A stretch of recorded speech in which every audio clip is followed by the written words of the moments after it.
continuing on with Warfighter, playing expansion number 57, General Soleimani assassination attempt, and thought I'd go a few rounds with this.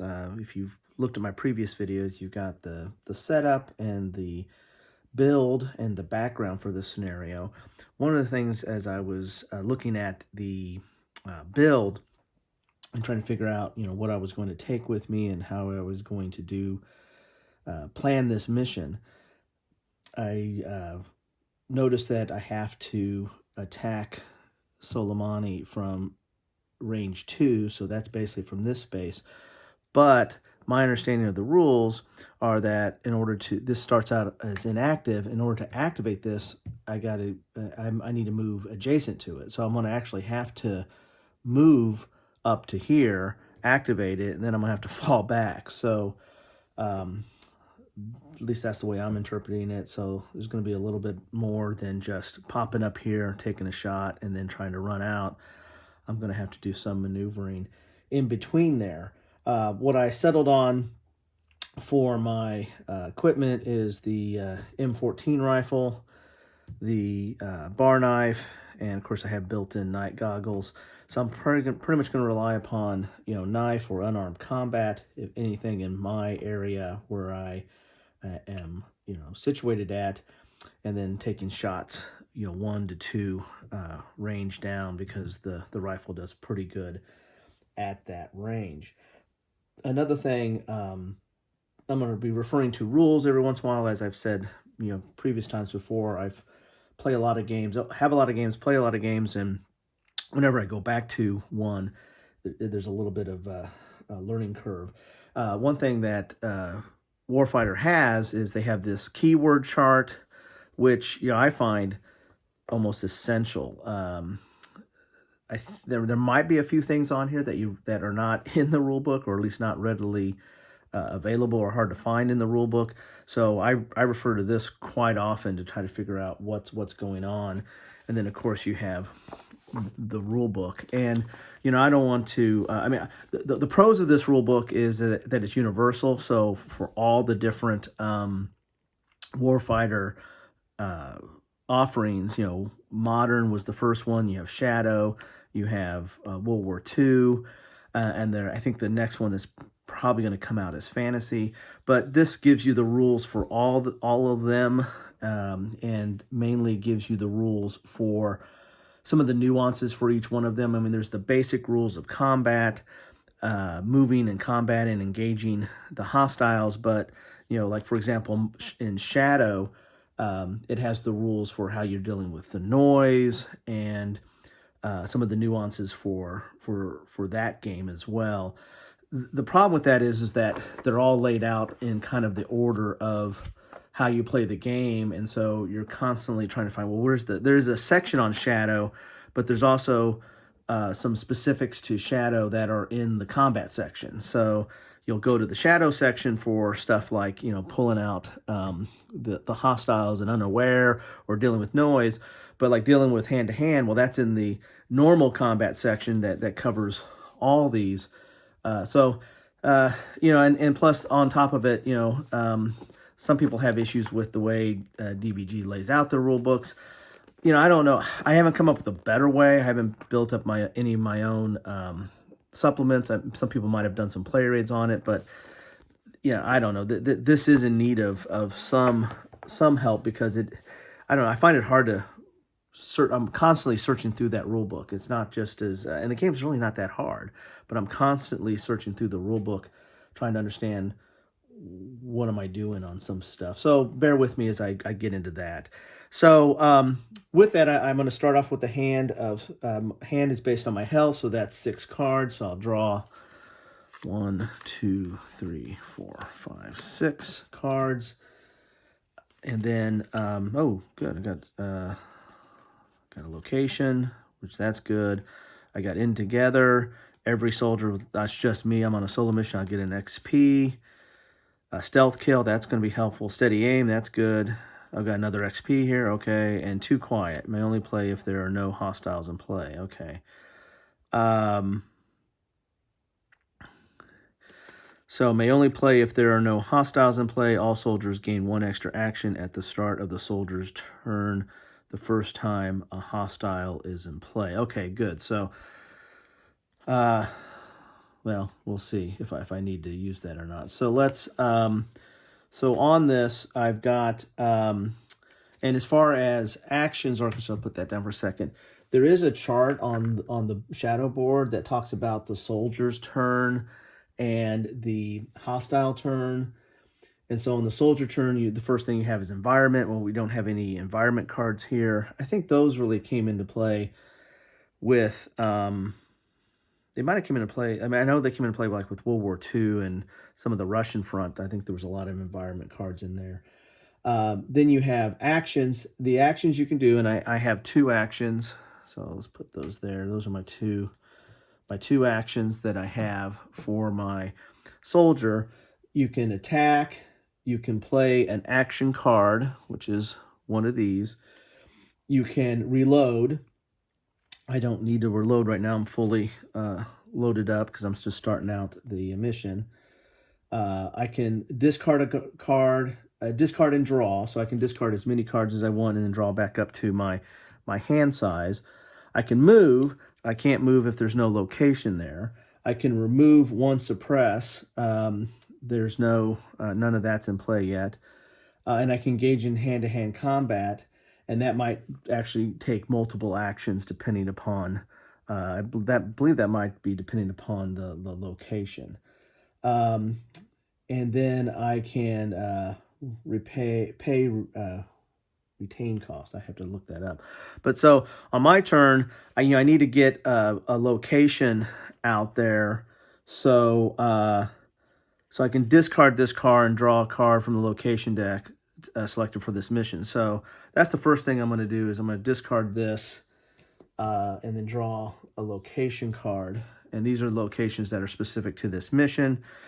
And I have back alley here. So back alley is going to have a 2 entrance cost, +2, but I can potentially ignore that with my shadow skill, which is 8+. This takes 2 to play this, to put this down. It's going to take 2 actions plus 1 XP. I don't have any XP yet unless I discard some of these. It's a structure. Hostiles treat pauses as no effect. That's pretty good because normally, when you get to when there's noise that gets up, well, any noise, you have a potential for a pause. But it's really hard down here. This is 1 less here, 3 less, and 3 to 5 here. So instead of having a pause, it's just no effect. And as we, and if you recall, when you have a pause, that means that the hostile has heard something, think they saw something, so they're kind of stopping. So, you've got to be extra cautious now because the next stage from pause is, running for the alarm or going for the alarm, and you don't want to be in that situation. Adjacent to City Street. So the way that works, the next location that I play, if I draw another, I don't have one, but the next location that I play, I will draw. I get to search the deck for. I believe I get to search the deck for City Street, and put that in my hand, and then I could play depending on what its play effects are or requirements are, I can play that there. And hostiles, since I'm at 26 resources based on the mission, hostiles are 29 less, so 0 hostiles. So that's pretty good. So I'm not going to have anybody to mess with. And again, I'm going to have to engage them in a knife fight pretty much if I do have anybody in that area. So that's pretty good. So this might be a good place to set up. I'm trying to plan my shot right now down the road. So that might be a good place to set this up. Is do it from the back alley, so to speak. So yeah, I think and I can always if I get into a location card, I don't know when the locations are going to come up. These are all randomly put into this deck.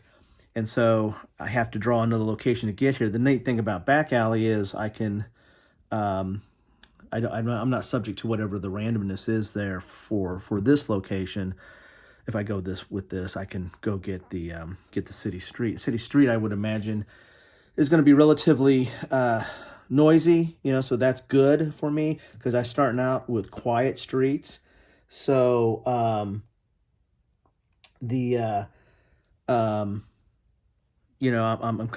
having to deal with that. I also noticed this on my insertion at the start of the first turn increased the noise by 5. So my noise is already going to be 1, 2, 3, 4, 5. I'm starting out there because I'm coming in hot, right? I'm a little bit of noisy coming into this. So I'm already going to have some noise to deal with, and then reduce activity by 1. So that's not good for me because that means the activity that I subtract from that noise is not going to be as good. So this first turn, I might have some issues. Again, there's no hostiles on the board, so nothing to worry about right now. I mean, I make noise, but there's nobody really to react to it right now. So, so that counts as one action because I discard and draw. So I discarded my location and draw. The next action, I think I'm going to need to get an XP to play this. So I'm going to discard. I'm going to play this. Every soldier in your location gets 1 XP. So I'll discard that and give myself 1 XP. So now I'm in a position for next turn. It'll take my entire action. So sorry, I got to use these actions when I use these. So when you flip your actions, you got use there. So that's going to take my entire turn of using actions and then using that AP, but I'll be able to get this out and then start figuring out how to move to it and setting up my mission. So that's I think that's probably where I'm gonna be at right now. I might do these videos a little bit longer. I'm trying to keep these short. My intros were so long and long-winded. Sorry about that. I'm gonna try to keep these a little bit shorter. Probably not this short. I'm gonna cut this one off short this time because I don't have a lot of time this week, and next week I'm gonna be out all next week. Just so for you guys to know, they're doing college visits for my oldest. So and spring break. So be normally spring break you would have a lot of time, right? But I'm gonna be traveling with the family and doing some college visits. I'll be out all next week, so I won't really be able to do anything on this. But I'll leave this set up, and I'll do some more stuff when I get back on it. But so I plan to do like a couple of turns, or 2 or 3 or 4 turns, whatever I feel like I can get through. But for this one, I'm going to keep it short. I might be able to get one more this weekend if I can find some time before we head out. But as I said, I'm going to keep these relatively short. So on my turn, that's what I did. I've done that action, those are my 2 actions. And so we go to the hostile turn. There are no hostiles on the board, so this is inactive. That's the only thing that would have a reinforcement roll. And there's no hostiles on the board, so there's no reinforcement roll, no attack, and there's a little chart here. There's really nothing to do on this. And we can adjust the noise, but and I'll have to look on what we do with the noise, because that's going to come down based on, let's see here, looking at my rules here, sorry for that, guys and gals. So just my noise, that's usually adjusted by the hostile search. The hostiles will have a search number on there usually, but there's nothing on that.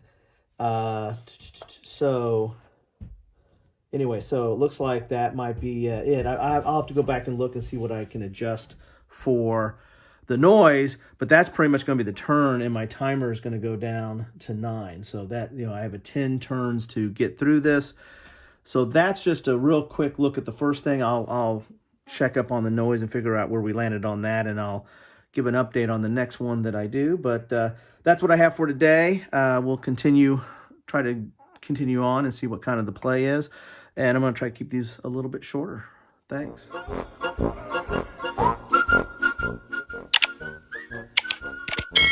Thanks for watching.